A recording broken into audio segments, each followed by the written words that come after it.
do you want me to give the answer that I always give? Or do you want the answer that I have ADHD and I need multiple projects going on? Hello and welcome back to Indie Bites, the podcast where I bring you stories of fellow indie hackers in 15 minutes or less. Today I'm joined by Michele Hansen, who's the co-founder of Geocodio, a SaaS business that provides geocoding and data matching for addresses, co-host of the fantastic podcast Software Social, and author of the book Deploy Empathy, which is all about how to do great customer interviews. We cover a load of ground in this short episode, including how to write a book, building in public, and mental health as a founder, along with some concrete tips on how exactly you can do customer research. On the topic of mental health, one thing that has helped me immensely over the past few years is being part of a community of people that understand me and what I'm going through as a founder. That community, of course, is Ramen Club, long-time supporter of the pod. And if you listened to the show before, you'll likely have heard me talk about this, but for good reason. This community is the most active and friendly community I've been on. We've got a ton of co-working events, including new in-person sessions in London every Tuesday, discounts, in-house mentors for marketing, finance, and much more. So if you want to join me and my friends at Ramen Club to help get your startup to ramen profitability and beyond, head to ramenclub.so and use code IndieBytes to get 50% off your first month. Links are in the show notes. Let's get into this episode. Michele, welcome to the pod. How are you? Thank you so much for having me, James. Excited to be here. Well, this has been a long time coming. Last year you did a podcast tour. How did that go? Like, what was it like trying to pitch yourself to go on a bunch of pods after your launch and then repeatedly talking about the same thing? Did it get tiring? Was it useful? Did you get benefit out of it? I think the great thing about building or writing in public is that you've got a group of people who are cheering for you and want to help. And so when my co-host Colleen challenged me to be on 20 podcasts to support and market the book, I kind of put that out in the world, and people helped me and connected me to shows or reached out and asked me to be on their show. And I didn't pitch myself to be on any shows, quite frankly. Everybody else did the pitching or reaching out for me. That's awesome. So I'm interested in your view on this, building in public, actually, because I speak to a lot of people who have found a lot of success from doing it, from being so open. But more and more I'm discovering people who have started to see the bad side of it, of feeling like maybe I'm a bit too open. It's detrimental. People are copying features because you're being so open. I think building in public is a tool like any other, and it makes sense for some businesses and some creators and not for others, in the same way that getting funding makes sense for some businesses and doesn't make sense for others. I think, for me, writing in public made a lot of sense with the book because the core audience of my book was people I was already hanging out with on Twitter and various conference Slacks in the first place, right? Like, those were people I was writing the book for. And so it really made sense to do it in public as a newsletter. But on the other side, we don't build in public at all for Geocodio, and we never have. So I think it's a situational thing. And I think it feels like almost like today's version of, should your business be open source or not? There's always some debate about how you should do things in tech. And there's always going to be people who feel very, very strongly that there's always one right way to do things. And I am team context, that it depends on your business and personal context. Michele, I think that's going to be my positioning for the roaring multiple projects versus single focus debate. No, yes. Oh. I could just shout team context at them now because it is so contextual. Hashtag team context. This is whenever somebody's gonna troll or whatever, throw a bomb on Twitter. Yes. Hashtag team context. I see you. You don't even have to say anything else. It's just that's it. So it's time. Let's talk about the book, Michele. Deploy Empathy. Can't avoid it. What made you write a book? Because this is a long, in-depth, specific book. I mean, do you want me to give the answer that I always give, which is that I had founders coming to me. They didn't know how to talk to their customers. They didn't know about their product strategy. They need to figure out what people wanted and build the right things. Do you want that answer, or do you want the answer that I have ADHD and I need multiple projects going on? That is the better answer. I mean, that's the truth, right? That's an interesting nuance to the debate. of should you have multiple things. Are you ADHD? Okay, then that's like a good level set for understanding why someone appears scattered from the outside. Okay, so you wanted something else going on. What made you pick? I'm not going to say I wanted something else going on. I would say I was compelled, right? And maybe this is a kind of... it's an ADHD something, but it's like, I don't choose which passions and projects come at me. Like, it's like they choose me, and then I am along for the ride. You know, because you start working on something, you're especially with the newsletter, right? I started writing it, people were reacting well to it, they were finding it useful, like, you know, sending it out in little bits as basically parts of chapters.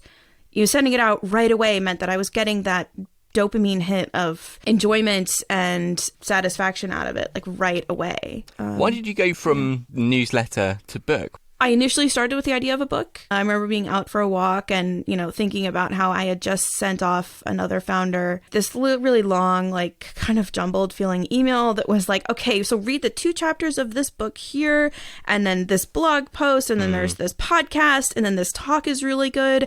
And then that book over there, like, you know, it's not written for indie founders, it's written for product managers. So like when they talk about having tons of resources, like, you know, don't feel bad, like it's okay, you can still do like, and it was just like, like I wish I could just hand them one book that would be like soup to nuts, customer research, not just the discovery phase, but also ongoing research as well, and churn and all of that. And also sort of very much rigorously grounded in the kind of resources that a product manager or a UX person would use, but written to be more approachable for people who don't come from product or UX backgrounds. No, and so I had the idea to write a book. And then I was like, that sounds like a terrible idea. Everybody I've ever talked to who wrote a book told me how lonely it was. I have a family. Like, I cannot lock myself in a closet with a typewriter every day from 4 to 6 a.m. to write a book for the next year. Like, that is not happening. Plus, it was in the middle of lockdown. And I was like, I don't need any more loneliness in my life. And then I kind of thought about it a little bit. And I was like, you know what? I heard about this newsletter thing that kind of lowers the pressure a bit, and it makes it social. Right? It doesn't have to be a lonely process. And I think that's the fun thing about, you know, kind of doing indie businesses is you can see how things normally work, and you can decide that you want to do it differently. Like, okay, these are the rules that everyone else is playing by, or these are the constructs and methods that everyone else is using.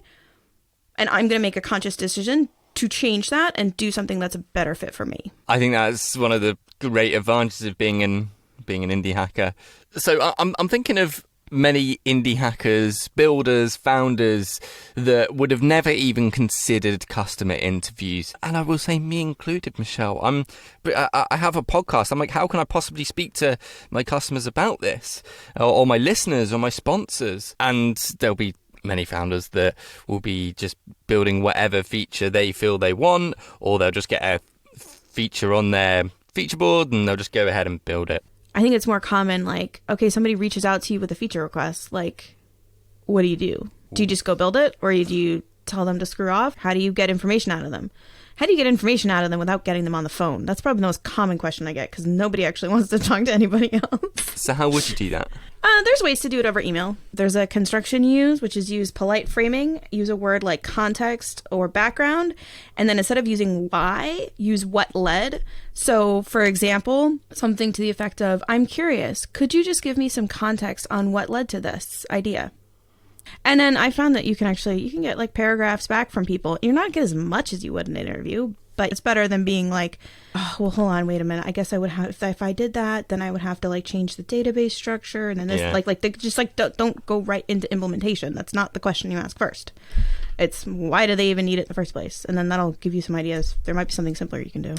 I think everybody can probably benefit from understanding their users and their customers, clients better. And I think people are also often afraid to be like, well, if I talk to my customers who are paying me, what if they like somehow decide that they actually hate me and they hate my product and it's terrible and they want to cancel? And like there's like this like poke the bear fear, which I think is very common and very normal. But more often than not, if somebody is consuming something that you have created, whether that is a podcast or a product or a service, they will want to talk to you about it, about why you are helping them and how you fit into their life. When I get off calls with my customers, yes, I get product ideas. Yes, I get thoughts about strategy and our competitive positioning. But the big impact is getting off being like, wow, like we're really helping them.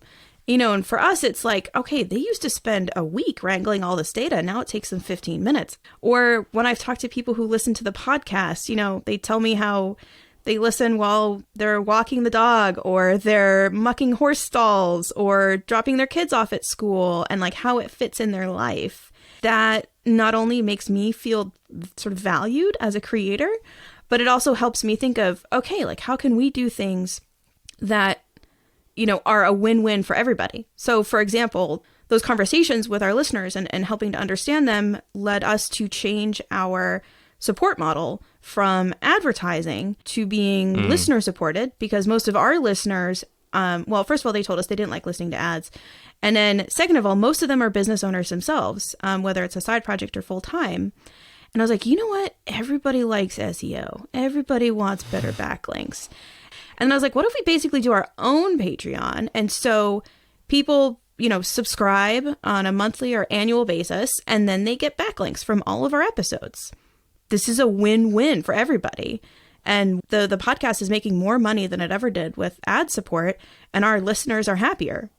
And so those conversations led to a win-win for both the business and our listeners. One final thing that I wanted to spend a couple of minutes just talking about, which is mental health as a founder. We recorded a whole hour of this a year ago when I was at one of the lowest points in my life I've ever been. And you were great in helping me understand a little bit more about why I was feeling that way. Now I'm feeling way better. I know you've gone through similar things. I wonder if we can talk about things that have helped you and how other founders and indie hackers can look after their own mental health. I'm happy to talk about mental health, but from my own experiences, because I'm not a therapist. And so it's not an area where I feel qualified to give advice. I think, talking about customer interviews is sort of a medicine that people don't want to hear that they should do. I mean, therapy, quite frankly, is, the greatest gift I ever gave myself. It's hard work, but it's worth it. Because people talk about mental health and they're like, oh, drink 8 glasses of water a day and go for a run and meditate. And it's like, yeah, but first of all, if you've got underlying chemical challenges, that's not going to help, right? I mean, my first step is my husband. I live in this crazy head. He doesn't, he sees it. So I can be like, hey, have I changed recently? And then we can kind of talk about it, which is actually one thing that, led me to start on ADHD medication earlier this year, because he's like, you're leaving trails all over the house and you were baking and you not only did you start making another banana bread in the middle of making one, but you also burned both of them, which is really unlike you. And I was like, God, yeah, actually I did do that, didn't I? Yeah. Wow. I didn't even realize I was doing it. On the ADHD thing, I think we chatted about this before. I do see myself with tendencies, the really intense focus and then nothing, wanting to start things all the time, getting super messy. And I'm like, why can't I just be more level? I've never got it checked. And I think that's normal to be a little bit afraid about whether it's ADHD or depression or anxiety or whatever else somebody might have going on. You might really have this sneaking suspicion about it, but it can feel scary to bring that up with someone. I think also because many people are so used to being invalidated about how they're feeling, right? And, maybe you worked up the courage to say to someone that you thought you were depressed or you thought you had anxiety, and then they tell you, oh no, it's just everybody worries about stuff, or everybody feels sad sometimes, it's fine. Or everybody's disorganized sometimes, it's fine, right? And also, we live in a neurotypical world, right? And I think all of your questions to me, they all sounded like, why can't I be normal? Yeah. And so we're afraid to be different and seen as less than, especially as deficient. And so I think this is why I talk about it, because I don't think there's anything deficient about being ADHD. It's just a fact of who I am. Well, Michele, you've been a fantastic guest. I could speak to you for hours about this stuff. I end every episode on 3 recommendations: a book, a podcast, and an indie hacker. First is a book I'm actually talking about on my show lately. It's called The Little Book That Builds Wealth. The other one, I have been really into this book, Charlie Wilson's War, where people might have seen the movie of it, but oh my God, the book is so much better. What's the next one? Podcast. I love shorter podcasts. Yeah. And so I would say The Indicator from Planet Money. And then Indie Hacker Entrepreneur. I am a big fan of Marie from Llama Life. You know, Marie is she's good people. All right, well, Michele, thank you so much for joining this episode of Indie Bites. Appreciate you being here. Thank you so much for having me, James. It's always fun talking to you. You too. Thank you for listening to this episode of Indie Bites. A thank you to today's sponsor, Ramen Club, where you can meet like-minded founders. And before I go, there's 3 things I think you could be interested in. First is my new podcast with Dagobert Renouf called This Indie Life. Second is extended ad-free episode of Indie Bites with the membership. And third, if you have a podcast but editing takes up all of your time, drop me a message to help you out with my editing service, Podpanda. All links, of course, are in the show notes. That's all from me. See you next week.